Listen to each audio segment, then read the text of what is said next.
All right, everyone, let's talk a little bit about the PlayStation State of Play, the one that just happened today. Right, let's see. Before going into any State of Play, my question that I ask myself and the thing that I base my score on is if a person was, for whatever reason, long gone from PlayStation, whether maybe they had chosen an Xbox this generation, maybe they hadn't been a gamer in a long time, maybe they hadn't been a gamer at all, or maybe they just skipped the PlayStation 4 generation and now they're circling back to console gaming and saying, like, hey, what's happening in this world and in this medium? My question is for that person, is the showcase that you have put on a good representation or a good enough representation that I can just send him the link to that particular show and then they'll be like, yeah, I'm sold. For this particular showcase, given its timing, it not only had to answer that first question, but it also had to live up to does it also sell the PlayStation 5 Pro? Considering that Sony just announced the PlayStation 5 Pro, the sticker shock was a big thing. And remember, I said that it will be a smart strategy to let the sticker shock expire only if they are then going to follow it with a powerful showcase of some kind, right? It doesn't need to be a PlayStation showcase, state of play, what have you. And based on those two metrics, for the person who has left PlayStation is now circling back around to it and inquiring about it, and for the person who might already have the PlayStation 5 but is now looking to be sold on the PlayStation 5 Pro, I think that this state of play today was a 2 out of 10. Straight up, I didn't think it was a strong presentation. I don't think that it's a strong enough presentation to sell anyone on the PlayStation 5, let alone the PlayStation 5 Pro. That being said, me myself as a gamer, I found plenty of things that I liked in there that I thought were good announcements. So, for myself personally, here are some of the highlights. Astrobot with the speedrun levels and the extra bots to rescue. I kind of wish that this one had been a special mission, a little bit like when you do the God of War mission, or you do the Horizon mission, or you do the Parappa. Is it Parappa the Rapper? No, it's not him. It's the Ape Escape. Sorry, the Ape Escape mission. And if you guys know, if you've played the game, basically you get to have some of the power ups, some of the gameplay mechanics from those original games. You know that those levels are inspired by the games, and you deal with the gameplay mechanics that you found in the original games. And it's a really great ad, and it's a really fun thing to like. It's a reinterpretation of what this game series will look like in the Astrobot universe and aesthetic. So really great, and that is a deeper level of I guess interaction or engagement with the original IP than just having like the bots dressed up in a particular way.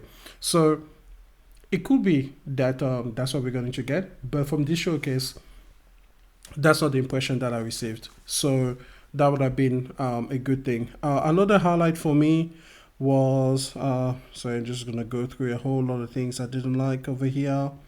Okay, the PlayStation VR 2 games. Those were fun to look at. They didn't sell me on the PlayStation VR 2, but I've got to give them a shout out because I thought they were actually really good. Out of all the PlayStation VR 2 games that they typically put into these presentations, I think that, which one was it? Metro Awakening VR looked particularly amazing, and as well as the Hitman World of Assassination or something like that. Those two games look like really fun PlayStation VR 2 games. So give a quick shout out to that. Not for me, but it was good to see there. Another one that was a highlight for me, Lego Horizon. Even though I didn't like this trailer as much as I liked the previous trailer, so that was kind of meh. Horizon Zero Dawn Remastered. Oh my goodness. Absolutely. Even though, again, I didn't particularly like this trailer because it was truncated. Later on, if you go to the PlayStation channel and you watch the actual full trailer for Horizon Zero Dawn Remastered for PS5 and PC, you're going to see that, hey, it's actually fantastic. And in case you're not aware, if you own the PlayStation 4 version, you will be able to have a $10 upgrade. So the upgrade path makes it a absolute no-brainer. I mean, for $10 is like the price of a barely good burger. You know, it's just like it's so automatic as to, for me, they might as well make it free because it means the same thing to me. That sounds a little bit more conceited. The point is, $10 is not a big barrier of entry, so it may as well not be there I guess. I don't mean that to sound bad. Okay, Stellar Blade will have a photo mode. The funny thing is that if you go on my tweets, I literally tweeted when Stellar Blade first came out and I played the demo and I was so into the demo. I literally tweeted that I am not playing this game without a photo mode. Finally, we're getting a photo mode.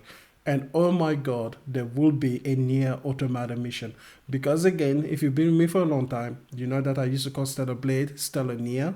Because I never understood the comparisons to like other games. People were like, oh my god, Stellar Blade is like this game or that game. I'm like, no, it's literally a rehash of Nier Automata. It's in every single way. It's a Nier game. You know, at least the story and the conception behind it, you know, completely Nier Automata. So the fact that they're actually going to lean into that and give you some kind of cool collaboration, I mean, I'm gonna pay whatever to get that. That's going to be amazing. Um, for PlayStation Plus, they are going to put The Last of Us Part 1 on PlayStation Plus Extra. The reason that this makes me happy is because by the time that they came out with The Last of Us Part 1, there was no upgrade path from like if you had the previous version, so you had to pay full price at retail. But then at the same time, I had already played The Last of Us Part 1 4 times. Right, like I've already played this game over and over again, so I just didn't feel in a hurry. It was always going to be one of those games that I picked up when it's going to be $20 or something. And again, this year shows you the beauty of a remake or a remaster. If you've already participated like to your heart's content in a particular property and then they remake or remaster it and you are not interested, you don't have to buy it. But now that it's going to be a part of my subscription, a subscription that I've already paid for until next year, it will give me a chance to perhaps investigate, you know, and at least see it play on the new system, right? Because I will get a PlayStation 5 Pro at some point, and when I do, I'm going to need some games to be able to be like it will be such a glow up, won't it? Because the last time that I played The Last of Us, you know, the original, it was on PlayStation 4 and it was running that remastered version. So now I'm going to play The Last of Us Part 1, which is a remake of it, but then on the PlayStation 5 Pro. So that's going to be exciting. It's going to be exciting to see the visual difference, to feel it. You know, I'm looking forward to that. So that was a cool moment for me. And of course, Ghost of Yote, which is going to be the Ghost of Tsushima sequel. First, can I just say I am very happy with the fact that they did not just give us Ghost of Tsushima 2. Because when you think about the actual story thematically, what were they supposed to do? Were they supposed to be like a second invasion again on Tsushima Island? And then were we just going to go through the same things again? Oh, you're becoming the ghost or you're becoming this. It was such a deeply and emotional story. And becoming the ghost was such a pivotal part of that story that I just never really understood if they were just going to say like, hey, you're the ghost now, but now become, I don't know, the ninja. Like, what are the transformation? What are the emotionally impactful stories were they going to tell if they were just going to stick to Jin Sakai? So now they've gone to a woman named Atsu in the game, and I'm looking forward to hearing her story because it's set 300 years after the events of Tsushima Island. So we are far flung in the future. We have no immediate connection to Jin Sakai. There will be no cameo, you know, by anyone that we got to meet the first time around. So now it's the Ghost series, you know, a little bit like Assassin's Creed. You know, now it'll be like Ghost of this and Ghost of that, if they were to push it going further. But that was a really cool trailer. That was a really cool decision that they made. It's good to see what first party games are being worked on. So that was definitely good. Now, the problem with this showcase is besides those highlights, I just thought there were a lot of games here that didn't need to be here. The biggest offender by far, okay, it has to be Dragon Age The Veilguard. My goodness, that trailer was awful. That was an awful trailer. Can we be real? Is anyone excited for Dragon Age The Veilguard?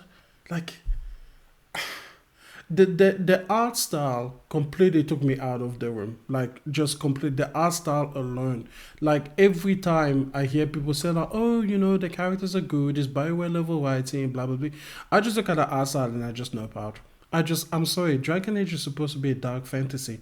The fornification of these characters just completely it's such a disconnect for me that I can't take it seriously. When I see the Darkspawn in this art style, I'm like, am I supposed to be afraid of these guys, or am I just supposed to point and laugh? And the thing is, Dragon Age is a heavy game. It's heavy subject matter politically. It's heavy subject matter ethically. It's heavy subject matter when it comes to relationships, gender identity, sexuality, even theology. Like it really targets a lot of these things. And I felt like the art styles were previously more respectful of that. But this whole fall night purples and blues and oranges kind of aesthetics, I'm just like, I'm sorry, I can't. I can't. I would. And then the combat system has been dumbed down to the point where you can't play as the other characters. And I feel like if you're going to make such a monumental decision that you cannot take over the other characters in your party, man, you really have to hit hard.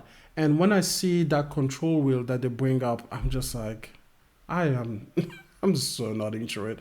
I hope, for the sake of BioWare, that I have just completely misread the room because it can happen.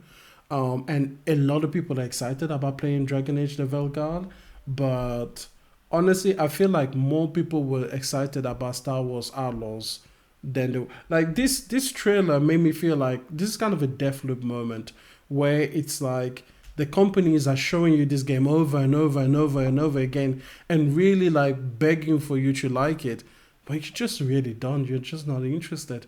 So, like I said, for the sake of the people who are interested in Dragon Age Novel Guard, for the sake of the studio and the artists behind it, I hope that I am personally wrong, because I don't think that this game is as offensive as something like Suicide Squad, where that game I would just want to die. Like I don't think it's that kind of a game.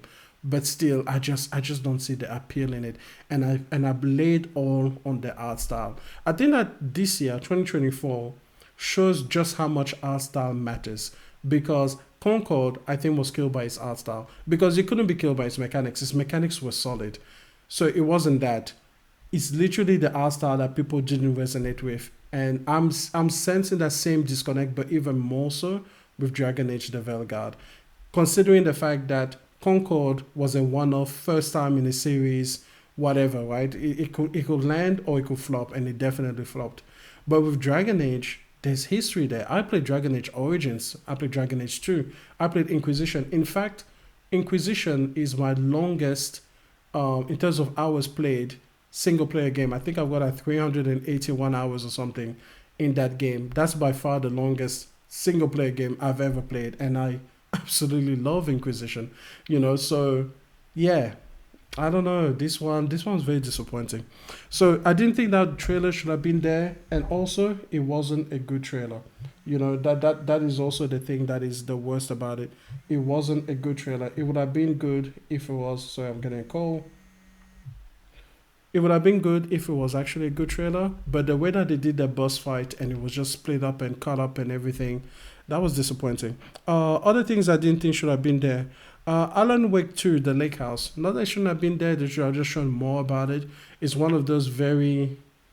It's basically, it could have just been a JPEG, really. So that was one of those. What is another one? There were two games that were like indie games. Fear the Spotlight, which is like a PS1 style game. Absolutely hated the art style. And then the same thing with the Midnight Walk. Same thing. Like absolutely hated the art style. I thought that they were just visually super unappealing. So those two games just completely killed the thing. There's an online MMO, Archeage or something Chronicles. That one was okay.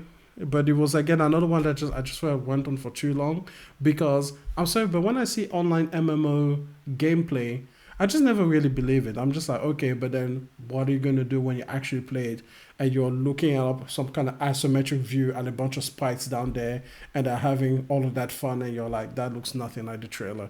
Like I just never believe an online MMO in terms of the trailers that they put forward. So maybe that's just me thing. Yeah. So, and also Lego Fortnite. Is that even right? Was it Lego Fortnite? But at least they had a Fortnite controller thing. Again, complete miss. In terms of that, that was it. There were some highlights that were besides the ones that I'm most happy about. Hell is Us, that looked interesting. Like I said, Metro Awakening VR looked interesting. Luna Remaster Connection, the TMNT Shredder's Revenge, and I think Legacy of Kain Remastered. I know that those are definitely going to have the fan base. Not for me because I didn't play any of those things. Sonic is going to have its fan base. But yeah, they also had a lot of developers talking for things that they were not really saying much about.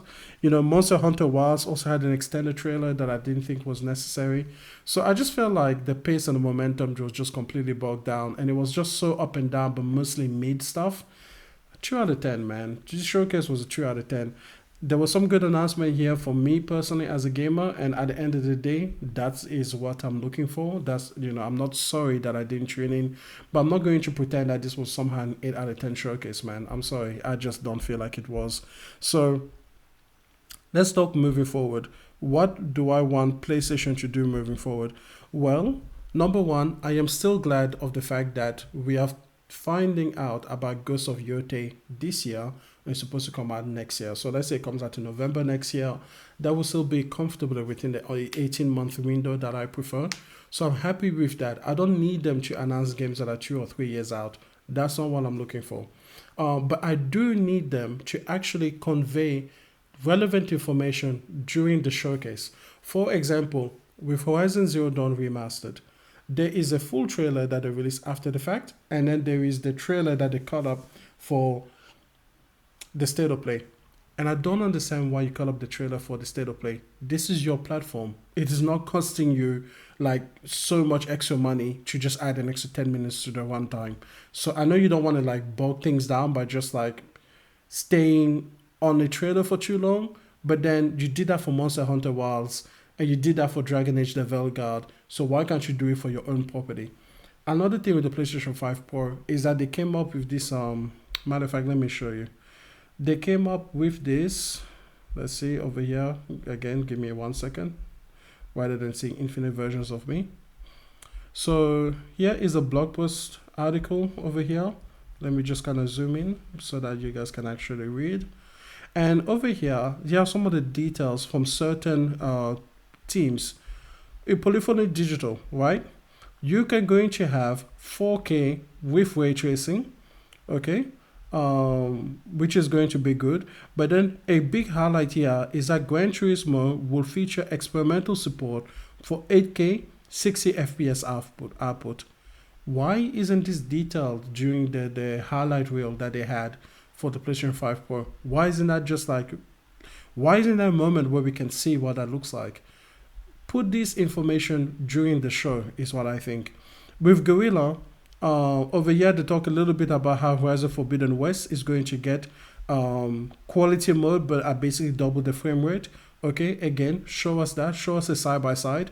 I feel like Horizon Zero Dawn is good and looking enough that people are going to be like, yeah, we get it. It looks great. You don't have to be embarrassed about it.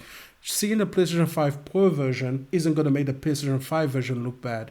So let's take a look at what it looks like, And then it also says that they're going to have the exact same treatment for Horizon Zero Dawn Remastered.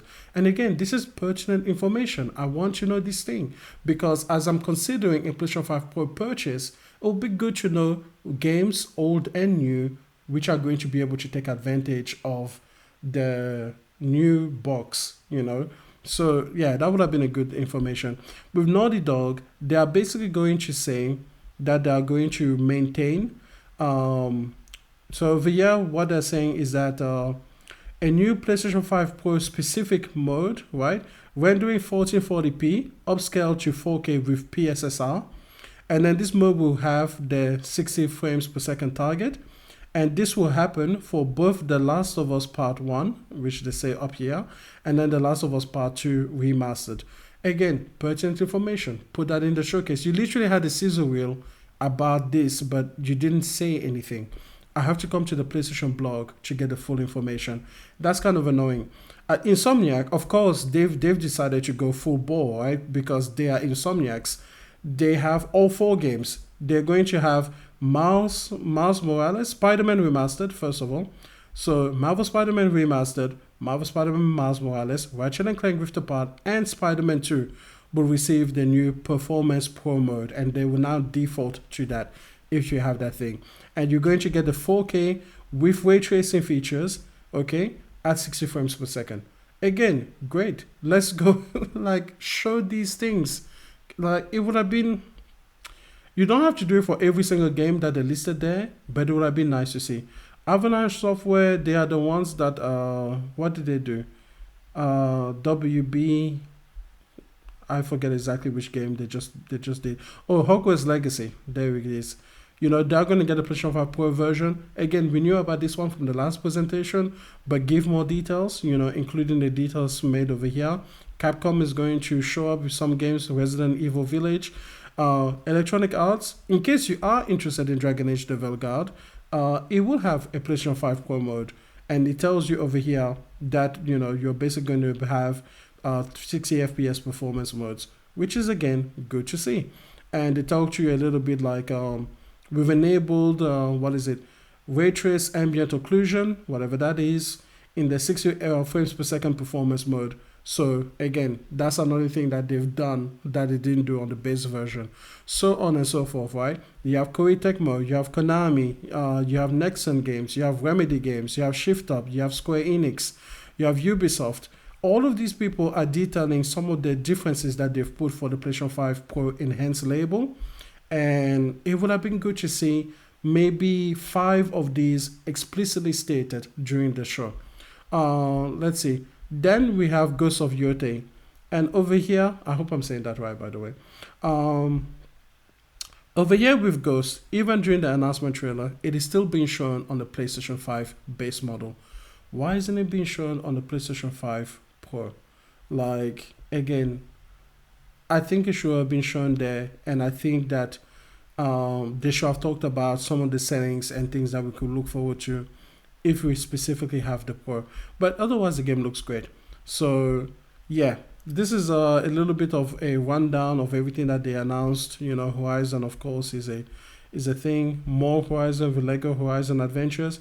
I think that's a game that, honestly, I think I'm going to get later on. I'm not really dying to play Lego Horizon Adventures, but, you know, I could be wrong. We'll see. But I'm not really in a hurry to do so. Then there's a Chroma collection for people that like to collect things. But anyways, I don't want to do the whole thing all over again. So, yeah. PlayStation State of Play today, 2 out of 10. Very disappointing in that regard. Good for gamers because at the end of the day, we're here to play games. And as long as they give you game announcements that you're looking for, absolutely. But from a presentation perspective, from a platform perspective, we want our platform to be strong, healthy, and attract people so that we can get more products, we can get more return for our investment. Yeah, kind of disappointing. And I don't really want to speculate as to reasons why. I don't think it has anything to do with Xbox. I don't think it has anything to do with any other competitor or not. I just think that Sony is in a position now where whatever mistakes they make, they don't have to pay heavily for. Because when Xbox was in a super competitive place, they could use this as a catapult moment. They could launch off this little faux pas and shooting itself in the foot that Sony tends to do. They could use that to really bolster their value proposition and to be like, yeah, well, look at that State of Play, that sucked. Take a look at our showcase and look how amazing that is, But now they're putting the products on PlayStation, so it's like you can't really capitalize on whatever little mistakes that Sony makes here and there. You can't turn those into a bigger mistake, and the competition is not as vibrant as it was.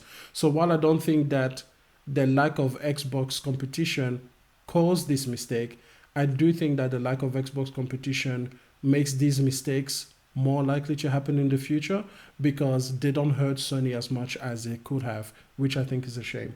So yeah, that's basically, I think that's all I want to talk about. I just want to get my quick thoughts out about the showcase. So I'm not going to keep you guys here for long. Have a good day, and I'll see you next time that there's something good to talk about, hopefully.